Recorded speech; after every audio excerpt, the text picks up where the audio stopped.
Il-membri fuq il-bord tal-fond tal-kawzi ġusti kienu 3. Davinia Galea kienet chairperson tal-fond. Għal-mistoqsija parlamentari li saritlu l-ex-ministru tal-Finanzi Tonio Fenek kien qal li fuq il-bord kien hemm ukoll ċertu Charles Grech u Edwina Guder. Rapport imħejji mill-awdtur Generali dwar l-operat tal-fond tal-kawzi ġusti jiżvela nuqqasijiet kbar fl-operat tal-fond fi żmien li dan kien imexxi minn Davinia Galea. Fosthom illi tqassmu fondi ogħla mill-ammont rakkomandat.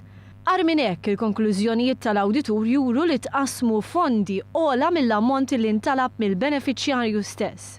Ir-raġunijiet tal-logħti tal-fondi ma kinux speċifikati kif mitlub mill-linji gwida li fuqhom jopera l-fond. Taħt il-bord immexxi minn Davinia Galea, id-dejta miżmuma mill-fond tal-kawzi ġusti kienet frammentata. Ma kienx hemm indikazzjoni ċara ta' kemm ġew allokati fondi u kemm huwa l-bilanċ ta' fondi li jistgħu jingħataw.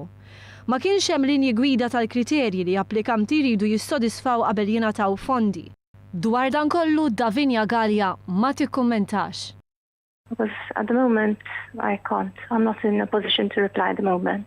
But I'm in the middle of something right now and I can't answer you. Il-Gvern iddeskriva r-rapport tal-Awditur Ġenerali bħala xokkanti.